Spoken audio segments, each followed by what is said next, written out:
This is Machuka Nyarieko TV Talk Show, where we analyze politics and governance issues. We focus on national, local, and international news. We examine the political way of our people, social and economic. Nyarieko TV Talk Show, the house of ideas. First, this is Machuka Nyarieko TV Talk Show, the house of ideas. A channel where you get explanations, where we get to explain to our viewers why political actors are behaving in a given manner. And this information will enable our viewers to understand the political dynamics that are taking place in our republic and the global arena.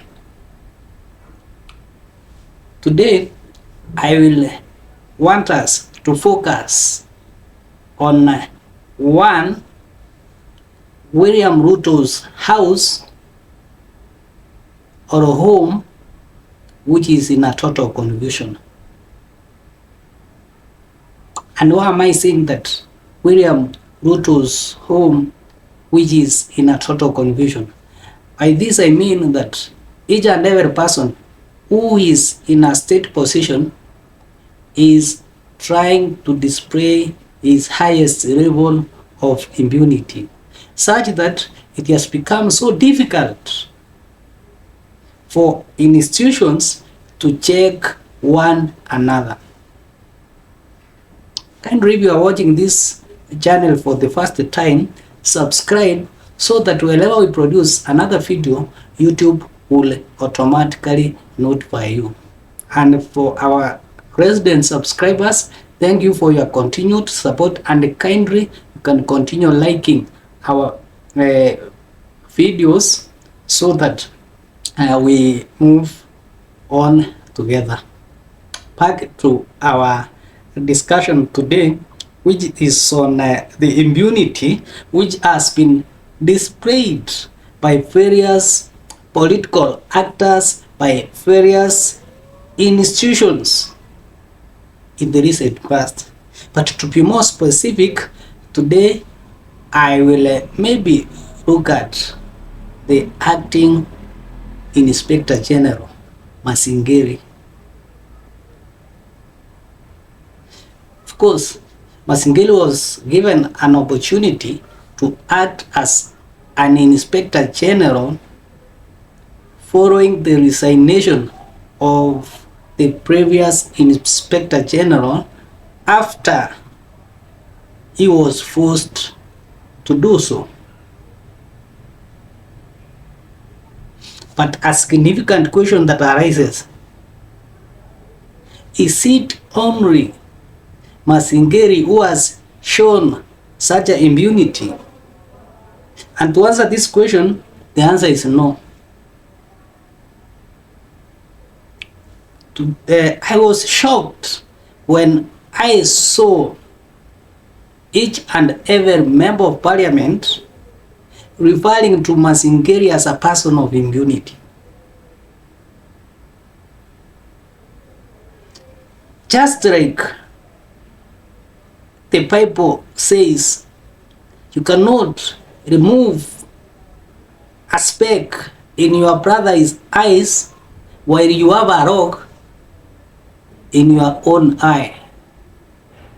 A rock which you can see, and you want to remove a speck that you cannot see. I can say Masingiri is just a cousin to those who took much of their time to debate him. For one simple reason: the majority of members of parliament have time and again been given assignments by their electorates, but they end up frustrating them because of the same impunity. Probably they were singing so much about Masingiri because the only group that Masingiri doesn't, or the the police service doesn't care about are members of parliament. They normally arrest them, but they tend to favor the executive part of it. To be more specific, groups of people like the cabinet secretaries and the executive in general, they tend to favor them in most of the cases. That means the executive, not the executive, but the legislature, which is parliament, and the police service are competing to pester themselves before the executive, that who is praying better for the executive, forgetting the role of checks and balances, forgetting that they are independent bodies which should work harmoniously and as corporate institutions. Because when you work harmoniously, you will balance the equilibrium.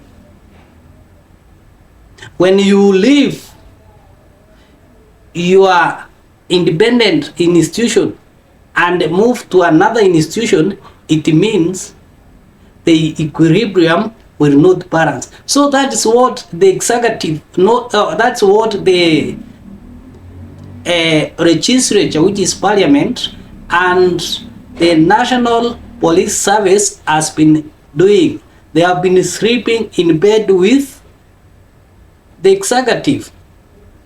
The executive has been very happy to misuse both institutions, because the institutions are all made by the constitution and they have been empowered by the constitutions, but they move away from the powers assigned to them, the duties that have been assigned to them by the constitution, to go and sleep with the executive. So the issue of independent institution is, or the lack of the issue of independence of institution is what has brought this problem that we are now experiencing. If each institution can be independent, even the issues of corruption will be at a reduced level. But if you move from the National Assembly and start sleeping in Parliament, in State House, you move as a police officer, you start sleeping in State House. Judiciary, you start sleeping in State House. What do you think will happen to you? You will lose your foresight and you will be doing things that are unworthy before the Constitution of the Republic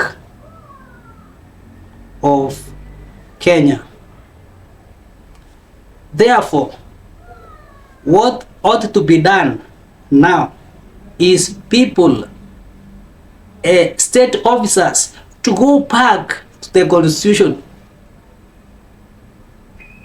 know their boundaries, know what the judiciary does, know what the executive does, know what the independent commissions, human rights, police oversight, and even the National Police Service and those others, independent institutions that we have, know about their duties, know what the legislature should do, and keep your focus. And then this will bring about checks and balances. It will bring about the equilibrium, and this will promote good governance to the people of Kenya.